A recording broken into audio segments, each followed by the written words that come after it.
All right, good morning, good afternoon, good evening, wherever you are in this world. We've got a very special interview today. It's with Ned Denison and Bruckner Chase on the state of where we are in these lockdowns, quarantines, and shelter-in-place ordinances. Ned, if you could go first and introduce yourself. Hi, I'm Ned. I'm a marathon swimmer with 55 epic marathons. I'm also a swim organizer, and my big event is the Cork Distance Week starting on the 4th of July this year, and it runs for 9 days. So I've got the better part of 100 people who are trying to make plans, but at the same time a bit scared. Got it. And Bruckner, you? Yeah, Bruckner Chase. I call Ocean City, New Jersey home most of the time. I also travel extensively in the South Pacific and Australia. I have done a lot of marathon swimming. Ultra endurance sports have been part of my DNA for decades now. I do feet in the sand ocean events in Ocean City, New Jersey. Our foundation focuses on positive connections to our oceans and communities around the world. And I also work extensively with the National Oceanic and Atmospheric Administration and National Weather Service, helping to make sure that anyone visiting our coasts in, on, or near the water does so safely. So we try to help create positive protective factors within communities and individuals so that everyone, whether it's a splash in the waves or a marathon swim, knows what they need to know to make sure their outings are safe and positive. Got it. And Bruckner, you seem to be right in front of some low tidal beachfront. Where is that? So this is actually where we host our Sunday morning swims in Ocean City, New Jersey in the summers. I felt it appropriate to have the correct rescue equipment and rescue gear to help kind of reinforce it. We want to make sure that when you do head out, you always have an eye to safety and not just, I need to get into the water. But this is the southern part of Ocean City, New Jersey. We're a barrier island, and you can see a couple of the other islands off in the distance there. This is on the Atlantic coast, and not a bad place to spend a Sunday morning, which is why we get people from all over the country descending on our little town to join us. Not unlike Cork, I'm sure. Yeah, just Bruckner, so you could put the listeners can put in place where exactly is this? I mean, how far are you from New York City? How far are you from Washington, D.C., et cetera? Right. So Ocean City, New Jersey is a barrier island in southern New Jersey. The closest major city to us is Philadelphia. About an hour and 15 minutes away from the Philadelphia airport. We're also about 2.5 to 3 hours south of New York. So we're in an area that would be referred to as a mid-Atlantic section of the East Coast. Just south of southern New Jersey is Delaware and then Maryland, but Philadelphia, hour and 15 minutes away. A lot of the tourists and second homeowners in our area come from the Philadelphia and Pennsylvania area. And the quote Jersey Shore that was made famous by a couple of television shows is more North Jersey and pulls mostly from New York. Got it. And Ned, you're calling in from about 100 meters from the coastline, somewhere in Cork. Is that correct? Today I'm in Dublin, but Okay. normally I live in Cork, which is on the south coast of Ireland, in a small village. My place is about 30 meters from the water, and we have a very small place where we swim. But interestingly, there's about 1,200 people on our Facebook page, and in the greater Cork area, we've got 160 marathon swimmers. Wow. Wow. And both of you live in an area, obviously, now that's locked down, but you've got bridges that go into both of your areas. Can you, Ned, start off how your lockdown is being implemented? So the lockdown a few weeks ago was kind of encourage people to stay at home. You're not supposed to be more than 2 kilometers from home without a certain good reason, like you're a nurse and you're going to the hospital. Over the recent Easter break, the government imposed roadblocks with penalty fines. And that kind of stopped all of the traffic to go to your second home or go to the beach. Swim Ireland, who control a lot of our insurance, would be a little bit like US Masters, for example. They canceled all of their pool competitions until August. They're looking carefully at potentially canceling open water insurance in June. All of the pools have been closed for at least 3 weeks.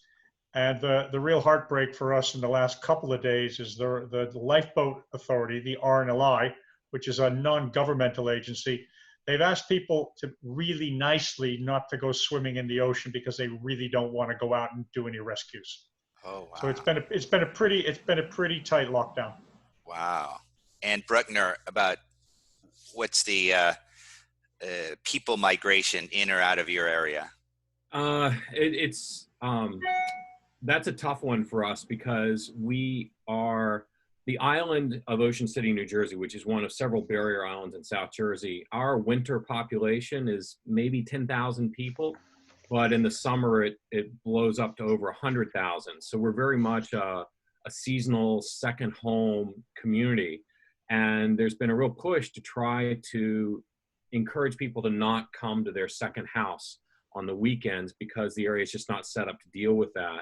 We're also in an area where there are roughly 300,000 confirmed cases between New York, Pennsylvania, and New Jersey. So the governors in New Jersey and New York are coordinating closely together to try to discourage people from traveling extensively, staying close to home. But we've noticed on the weekends, there's still people coming down from Pennsylvania to their second homes, going to grocery stores and going out and about. And there are a couple islands that were setting up some stops on the bridges to stop people that didn't have full-time residency from coming in. And there's some mayors that have issued some pretty stern warnings about not coming down. But for the most part, the enforcement is not as stern as it seems like it is in Ireland. We also have friends in other European countries where it's really tight, and in California as well. I know that they are pulling people off of beaches.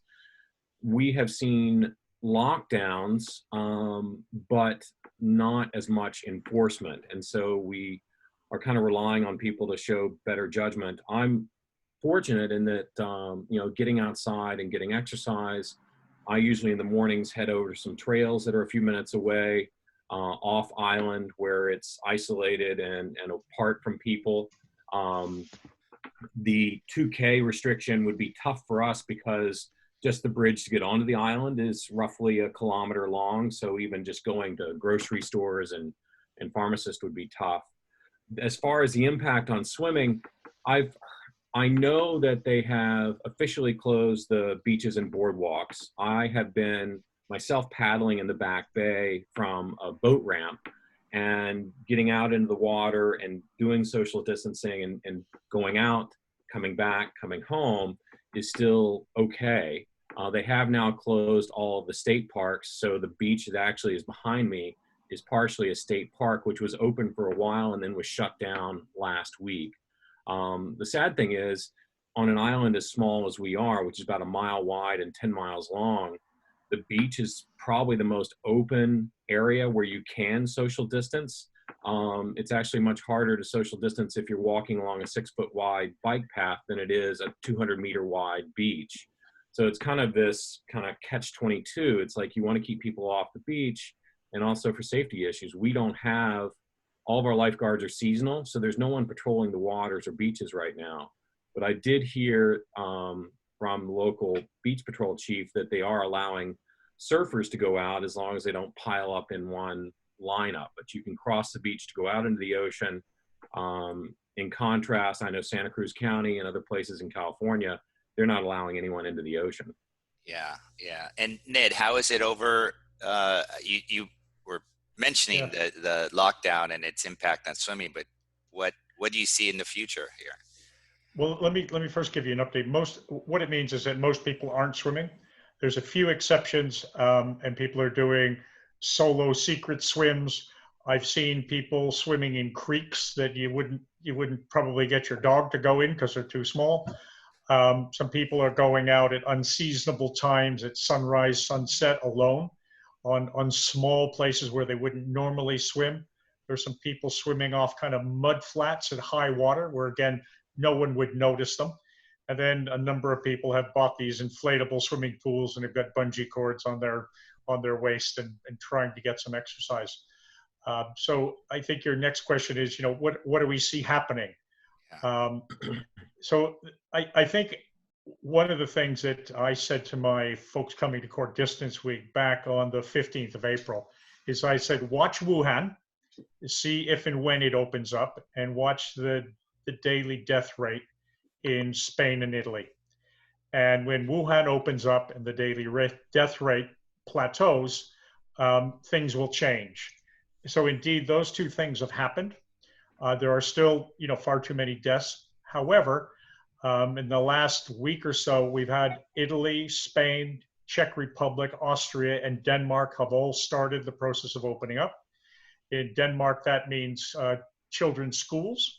And in the Czech Republic, it includes sports clubs. Wuhan has reopened up to a certain extent, and there's not yet been a second wave. So my optimism is that within 2 weeks in Ireland, some of the 2K thing will disappear and the beaches will start to be open for, again, kind of social distancing. And then finally, it is interesting in Ireland, even last week, we had it opening up a little bit. Before last week, the hardware stores were closed. You could still order paint on Amazon, it could get delivered, but you couldn't go to a hardware store. Now the hardware stores have opened up.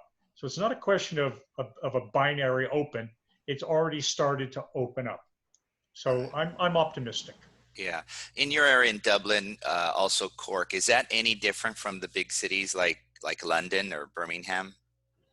They don't have water. Really? No. I mean, in terms of daily living. Sorry, in terms of daily living. England, for example, did not impose a 2K limit. They were also quite late in European terms in imposing the kind of lockdowns. So they've had a much greater number of deaths by population compared to most places. However, Sweden is also an interesting example. Sweden never did a lockdown.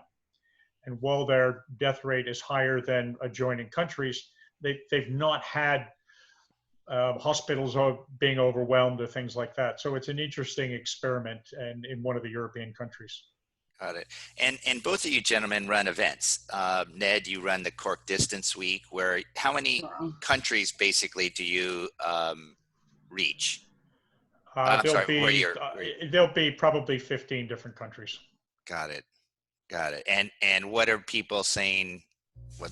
You must be bombarded with, Ned, are you going to do this? Ned, what do I do? So I'm updating them every couple of days, and literally we've been following things like death rates in Italy and Spain. Got it. And what I said to people is, if the daily deaths continue, this a couple of weeks ago, if they continue to go up, nothing's happening. But if it plateaus and starts to come down, then the pressure on the government to open up will be big. So what I anticipate is that local swims with local people, I don't see any problem for July. I think the problem is going to be air travel. Got it. And Bruckner, on your side of the Atlantic, you have some major events that draw people or lifeguards all up and down the coast. Right.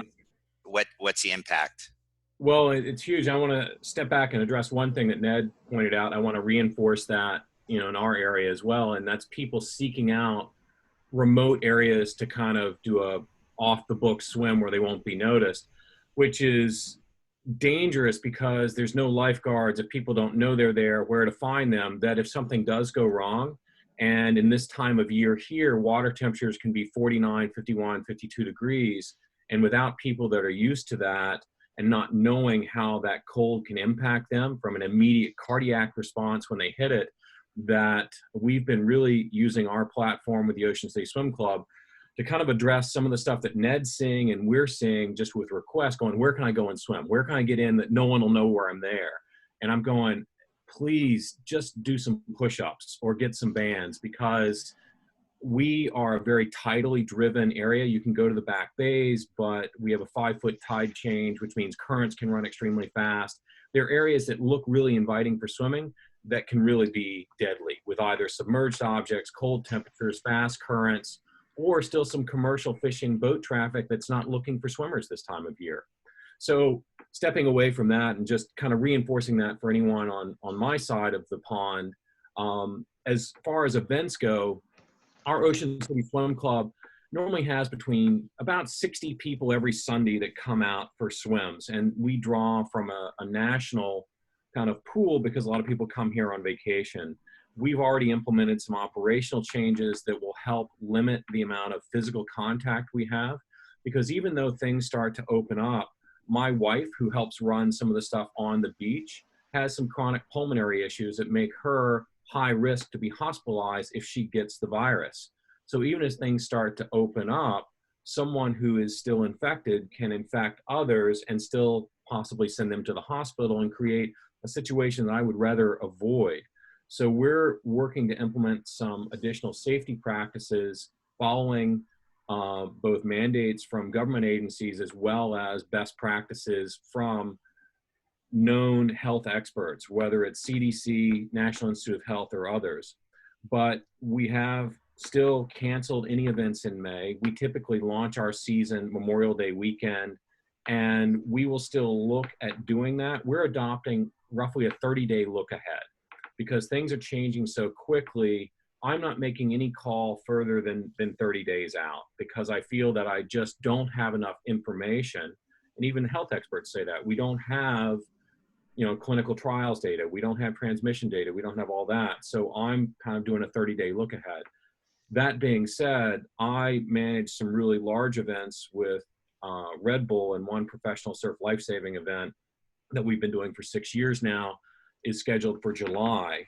Now, we're not marketing and reaching out and promoting like we normally would because we don't know what's going to happen.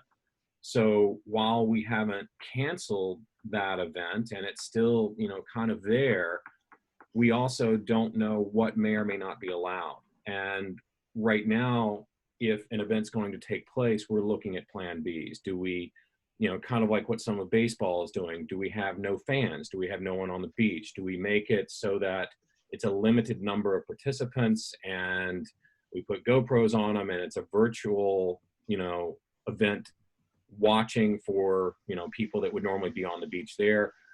We don't know exactly what we can do and what's going to be appropriate.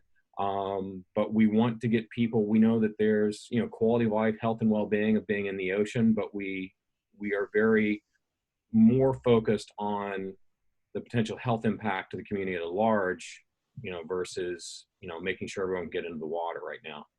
Got it. I'd echo the 30 days, but I'd add one thing to that. If you go on and watch the news, or at least the news that I can see, public transport has started to open up in places like Spain. So when you put 20, 30 people in a train carriage, with or without masks, this kind of lack of social distancing is probably 10 times more than we're doing in an event. So if you look forward to the next 30 days and you start looking at some of the big cities that open up public transport, let's imagine it's even half the level it was before, a third of a level. When New York City starts to run subways with third of the number of people in that same carriage, and let's hope there's no sort of second peak. Let's hope it continues to taper away. That's going to be an incredible sign for the rest of the world. Yeah. Both of you were mentioning safety. I'd just like to jump to that. In terms of lifeguards, in terms of people, once it does open up, you're going to need lifeguards, you're going to need boats, ribs out there on the ocean. How are you foreseeing the either training, development, implementation of water safety experts in your particular events? Yeah, if you don't mind, Ned, I'll jump in. I work for one of the local jurisdictions as a lifeguard and a lifeguard coach and trainer for them. We normally would have gotten letters confirming that we're coming back about a month ago. Those letters are coming out this week, so they'll get a count of what guards are coming back, and that's the way a lot of the agencies along the Mid-Atlantic region do it. They find out how many guards are coming back, and then they run tryouts, usually in early June, to kind of fill the rest of their roster. And one of the things that I've been observing is some of the other beach patrols that don't do ocean tryouts as their primary recruiting tool, will do pool tryouts in March and April. And to my knowledge, those weren't able to take place. So we don't know what the coverage and what the staffing may or may not be like. I've heard kind of two different views on this, that some people are out of work and they may come back to the beach patrol when they didn't plan on it before, because it's a job that they know they can do. But then there may be fewer younger people coming out or fewer others coming back to beach patrol, because it is a frontline job in which you are required to be in close physical contact with the people that you're guarding. And that's something that we haven't really discussed yet, that I haven't, seen yet from an official kind of message. I'm waiting to get the letter from the agency that I work with and see what they're going to say about what we're going to be expected to do. Typically, the way we guard the beaches here, the stands are at the water's edge, roughly every 200 meters, and you'll have 2 or 3 guards in each stand. Unlike California, where they're back in a larger tower, we are right down there with the people on the beach. And it's not uncommon for you to often help kids out of the water and do kind of preemptive or preventative lifeguarding, which is close physical contact with, in Ocean City, could be, tens of thousands of beachgoers on any given morning. And I think that large events like what Ned was talking about, a triathlon of 2,000 people, can they get guards that are going to guard them? And then how do you do that? It's one thing to require PPE for CPR. It's another thing when you're looking at viral transmissions and not just bloodborne pathogens. So I think that how we protect people going into the water and how agencies work is going to be a challenge, which is why we're so focused on trying to educate people about making good decisions and then what to do if something goes wrong, so that they don't end up making the situation worse or put themselves in a dangerous situation as well. For us, it's very different. We have 3 main locations for people who swim as opposed to frolic on the beach. And those 3 locations don't have lifeguards. So that's not in our picture. For my particular event, the husbands, wives, friends, locals, they're typically providing rib cover and kayak cover, and they'll be the most socially distant than anybody in the event. So if the event happens, those people will come anyways. Got it. And in this period of time when people don't have access either to the ocean or a backyard pool or even a local pool, what are you both individually and collectively advising swimmers to do? So let me take this one first. I got the kind of a strange one. My first advice is clean your life. Okay, do all of the stuff that you've been putting off, whether it's fix the kitchen's tap, sink, whatever it is. Do the planning for your next swims that you haven't been doing for the last 5 years. Make your checklists. Update your old reports. So, for example, I did a swim in Mexico in February, and I made 2 mistakes. I've gone back, analyzed those 2 mistakes, and redone my checklist to go, by the way, make sure you put the sunscreen on the top of the swimsuit in a little bit, not just on the bottom of the swimsuit, up a little bit. And then the final one for me is the visualization, which people just don't do. They do all of their physical training, but they rarely think about the swim. And I'm advising people, think about the swim, think about the ugliest, nastiest conditions, think about the rope getting caught in the boat's propeller and you have to swim around the boat for an hour. Think about it hitting a lobster pot, thinking about the currents being bad. Get mentally tough during this period. Got it. And Bruckner, on your side? A lot of what Ned just said, I would echo. I have a kind of a ringer in the house. My wife is a PhD social scientist that studied brain development and mindfulness meditation as a strategy to better manage high stress situations. And we have actually co-presented that to endurance athletes, kind of the mindfulness meditation for the endurance mind. Probably the most helpful training piece of my day is 30 minutes of meditation, both to deal with the stress of what's going on in the world right outside. And then it's always had a positive impact on how I respond to high stress situations in the ocean. I mean, as ocean marathon swimmers, we're probably in one of the most challenging dynamic environments of any athlete, and how we respond in the moment is critical. And as an ocean lifeguard, even more so, because I tell my guards that the most important thing they bring out into the ocean is a calm state of mind, so that they don't make decisions that make things worse.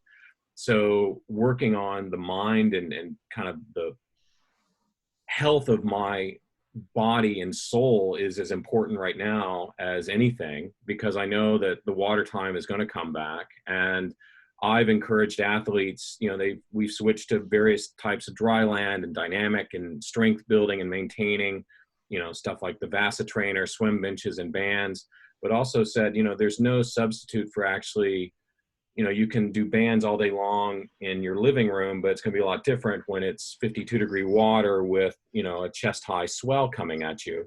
So I think what Ned's saying is focusing on this as an opportunity to kind of clean up parts of your life and kind of reset things. And it's almost like improving your systems and operating procedures for your endurance training, your swim training, get a little bit smarter. The one thing that is not curtailed is the ability to learn watching videos, watching other coaches, looking at different training techniques. And I've also encouraged people that we don't know when the next start and finish line might be available to us, and looking at the adventure side of this in what you pursue. So if your goals were to bucket list an event with a certain time and get a finisher's medal or a t-shirt, that may or may not be viable.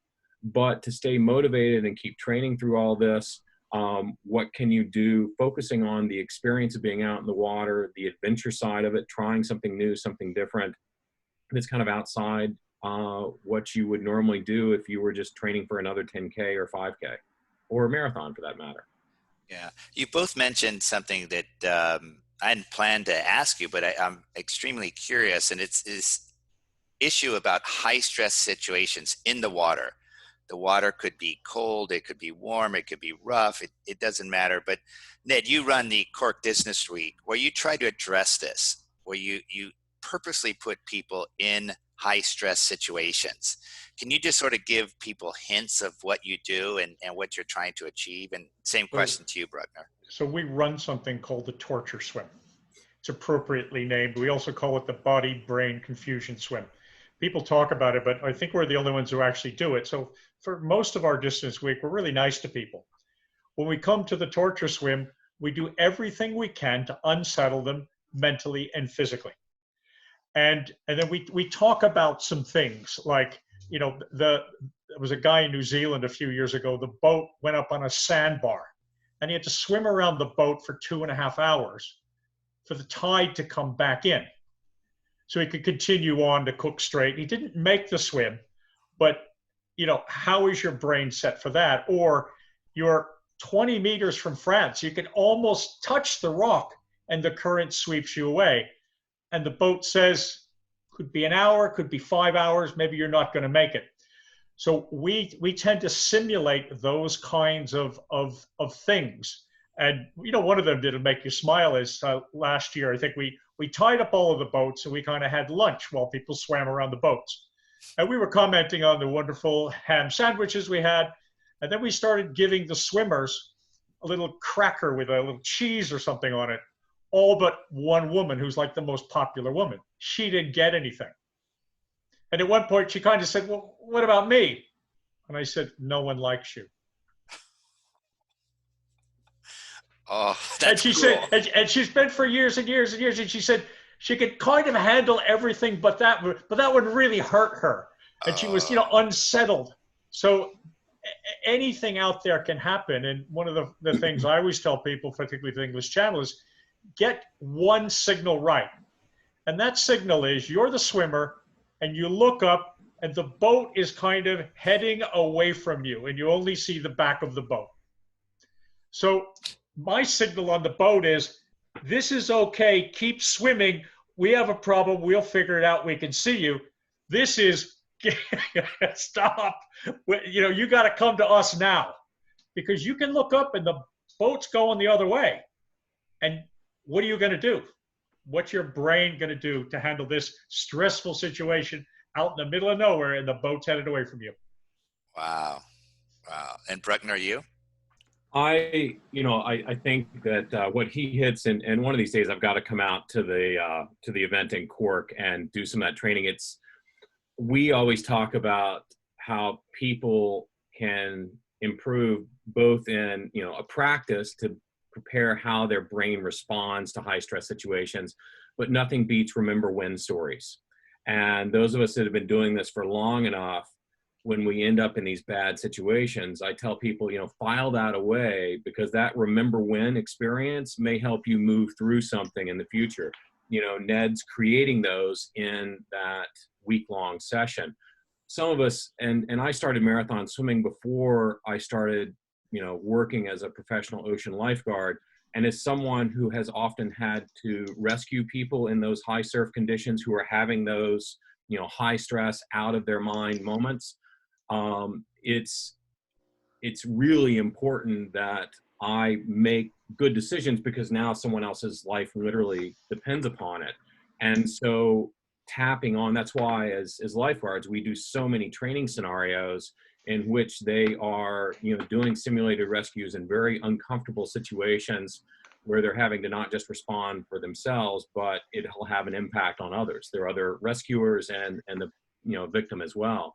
I think that the more time I get to spend out in the water, I've been in waters around the world and even in Ocean City, New Jersey, people always ask what's our biggest change, and Cork's probably not unlike this. Our cold water temperatures in the winter go down to 30 degrees with the bay freezing, but then in the summer they'll go up to 80 or 81. So just looking at temperature changes in the water alone and the impact that can have on people going out and what you have to respond to if you're swimming through that. And that we have such variances that you can be swimming along at 65 degrees in one spot and you get an upwelling and it's 58. That sort of shock to the system and being prepared for that, that's where those remember when experiences kind of click in. And there is, you do the training, whether it's, kind of a sports psych approach. The mindfulness meditation really works for me because it kind of trains my brain to respond in situations that I may not have experienced before. But I think that what we focus on, just on our Sunday morning sessions is, the education and allowing people to have those remember when experiences where we apply, the safety on the back end, and probably the same thing you do with Cork. These people are freaking out. You've got them covered. You've got their back. They're on belay, to use a rock climbing term, but they don't necessarily know that in their own mind. And take that example of the temperature. What I would say to people is, fine, it's just dropped 10 degrees Fahrenheit. It's likely to go up 10 degrees when you take 20 more strokes. Right. However, circle back again and swim in the 58-degree water for a while. And guess what? You can. You can swim quite comfortably for quite a while in that temperature water. It didn't kill you. So what your brain reacted to was it could be 1 degree. Your brain reacted to, it just got cold. Am I going to freeze to death? Well, no, you're not going to freeze to death. It's going to get warm again. But I would have them circle back. We do the same thing in jellyfish. You've just gone through a smack of jellyfish and they were everywhere. And now you've come out again. All right, circle back and swim through it again. Oh. Yeah, and I would add that, what we really want to do is we want to teach people to react to the facts of the situation and not the emotions of the situation. And there are facts that if you're not a really strong, experienced ocean swimmer, you should not go out and head high surf. You don't have the skill set and knowledge set yet to navigate that. And with the back end of that being a potential life-ending or life-changing spinal cord injury, there are certain situations in which facts should dictate don't go out. And if people don't have the background to make the decision, then we often will make it for them on the beach based on our experience. But I think that what Ned's talking about is And what we would say as well, we want to teach people to react to the facts, not the emotions, because the emotions are transient. That's what you bring into the situation. But how you respond to cold water, how you respond to waves, how you respond to, jellyfish stings, that's a fact. And then separating the fact from the emotional component. I think part of that for me is big waves, big surf, choppy water. It's fine until it hits something solid. So when you're in choppy water and you're 20 feet from the beach, everything is okay. It's only that transition where the water is meeting the hard sand or the rocks.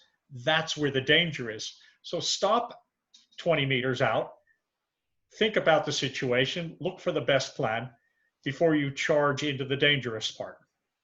And make sure there's not a sandbar 20 meters out where the waves are breaking in a second spot. Yeah. We've been talking about what the swimmer can do for themselves.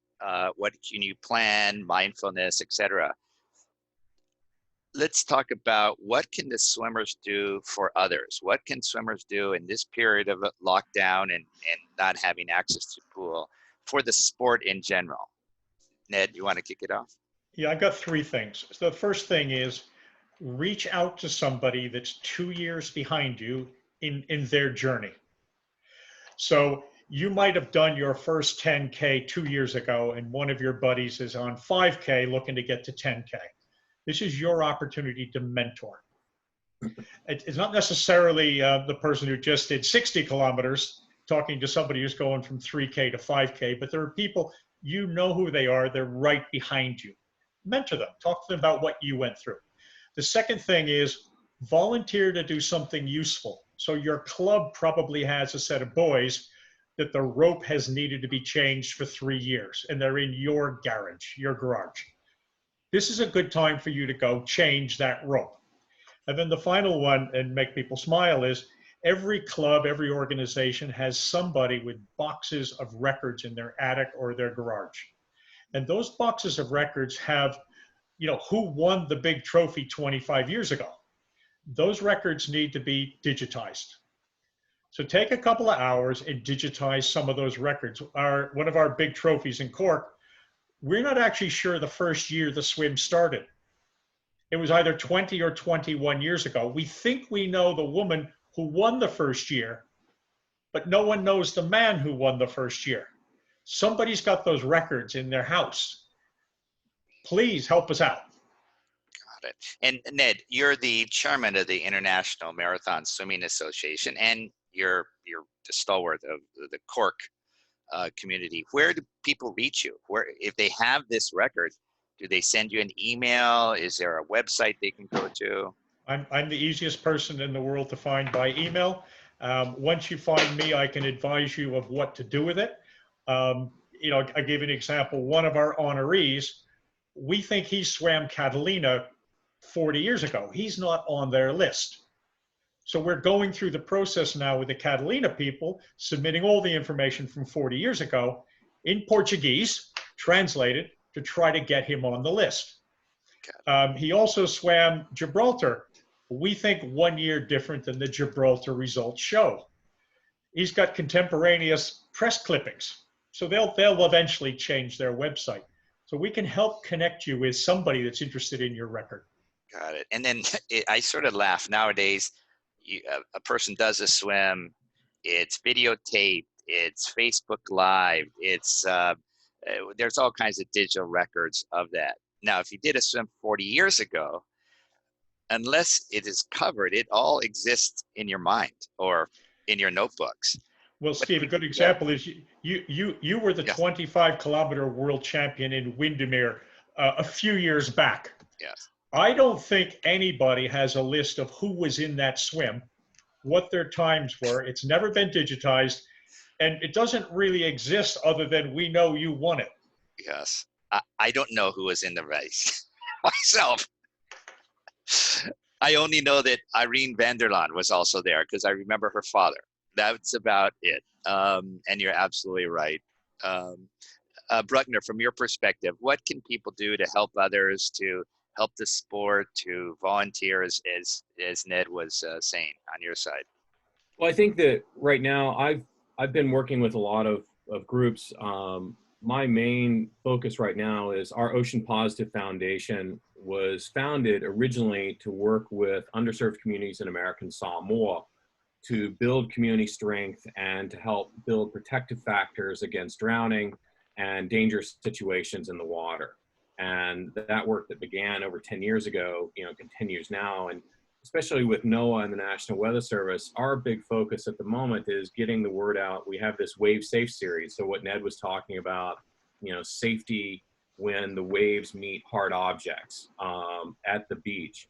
So we launched and finished this series last year, and we're kind of gearing up the campaign to get that information out there. We feel that that is a huge protective factor as people return to the shore, and there may or may not be the number of lifeguards that there were before. I think that as far as what people can do for themselves, it's, use this time like we talked about, become educated, to know what's going on, to get ready for the time when they hit the water. As far as the volunteering and helping, our club tries to serve others by helping them stay connected. One group that we work with is athletes with spinal cord injuries and disorders.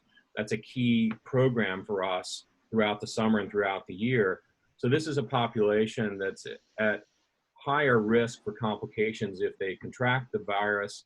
Also, quality of life when you're already isolated because of a spinal cord injury or disorder, and now you're staying at home. How do we, and kind of what Ned talks about, how do we work using social media opportunities, Facebook, Instagram, to help people feel connected to this community, and encouraging people and providing vehicles for them to have Zoom conferences like this, or to exchange information on social media. And I've seen this with the triathletes sharing their workouts. I've noticed it with a lot of the elite athletes that I cross paths with, that they're sharing stuff from what they do. And I think that while some people like to kind of keep it all themselves, putting stuff out there and sharing it may help inspire and really resonate with someone else. And I see that across not just the athletic world, but other parts of people's lives that are kind of critical to their ongoing health and well-being.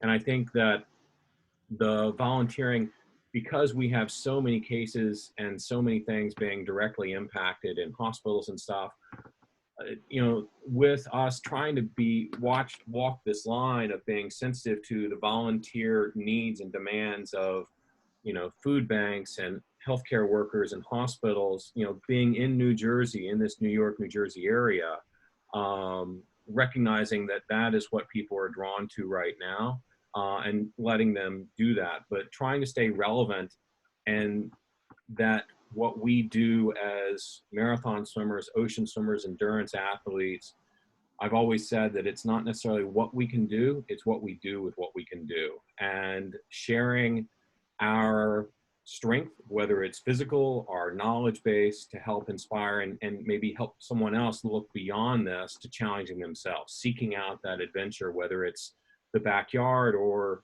the English Channel. I think that that's kind of what we're working at doing at the moment. Wow. Thank you very much.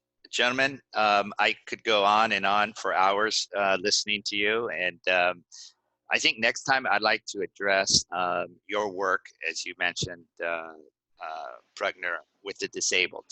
And I know, Ned, you do some work over there. So the next meeting we have, let's talk about what we all can do to support, encourage, and help the disabled enjoy the oceans that we're in. So gentlemen, thank you very much. Was there any last little bit of words you'd like to mention, or a message?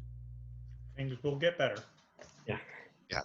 Thank Things you. will get better, and I'd like to share too, as people look at heading to the beach and coastal environments, the National Oceanic and Atmospheric Administration, the Wave Safe series, provides a lot of tools to help them get educated about the coastal environments, and it becomes a library of information, not just on wave safety, but other things that, as parents are educating their youth at home, the stuff being put out, and you can Google NOAA, N-O-A-A, Ocean Today, and access the Wave Safe series, as well as a lot of other valuable information about our oceans, that can fold into decisions you make about where you're going and how you're going to do it, so that you make sure that that impact is positive for the oceans as well as being positive for you. Thank you very much again, and we'll see you next time.